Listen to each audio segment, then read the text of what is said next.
ನಮಸ್ಕಾರ. ನಾನು ರಮಾಕಾಂತ್. ನಿಮ್ಮ ಮುಂದುಗಡೆ ಕೆಲವೇನು ಡೆವಲಪ್ಮೆಂಟ್ ನಡೀತಾ ಇದೆ ಅದರ ಬಗ್ಗೆ ನಾನು ಹೇಳಲು ಬಯಸುತ್ತೇನೆ. ಈಗ ಮೊನ್ನೆ ನಮ್ಮ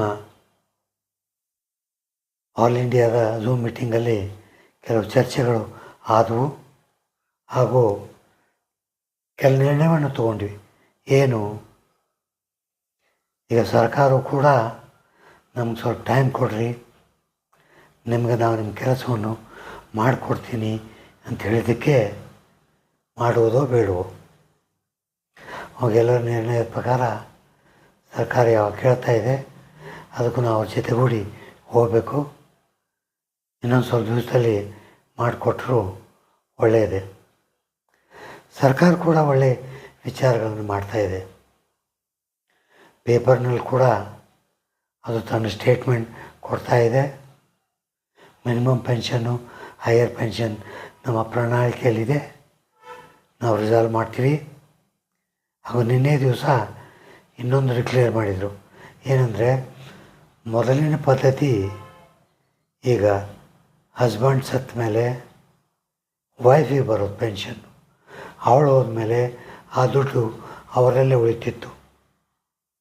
ಆ ದುಡ್ಡು ಕೂಡ ಫ್ಯಾಮಿಲಿ ಮೆಂಬರ್ಸಲ್ಲಿ ಮಕ್ಕಳಿದ್ದರೆ ಅವ್ರಿಗೆ ಕೊಡಬೇಕಂತ ಒಂದು ನಿರ್ಧಾರವನ್ನು ತೆಗೆದುಕೊಂಡಿದ್ದಾರೆ.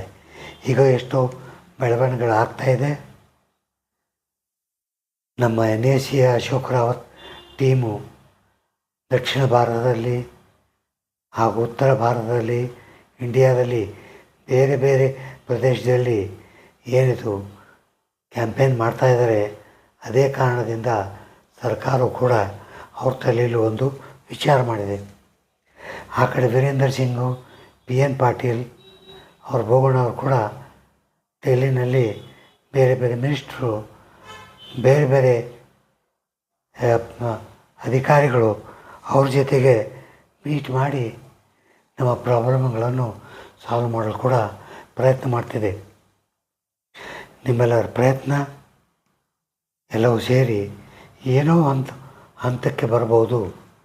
ಇದರ ಬಗ್ಗೆ ನಾಳೆವರೆಗೂ, ಅಂದರೆ 6ನೇ ತಾರೀಕುವರೆಗೂ ಇದರ ಬಗ್ಗೆ ಏನಾದರೂ ಒಂದು ಮೆಸೇಜ್ ತಿಳಿಯಬೋದು ಅಂತ ನಮಗೊಂದು ಸೂಚನೆ ಬಂದಿದೆ.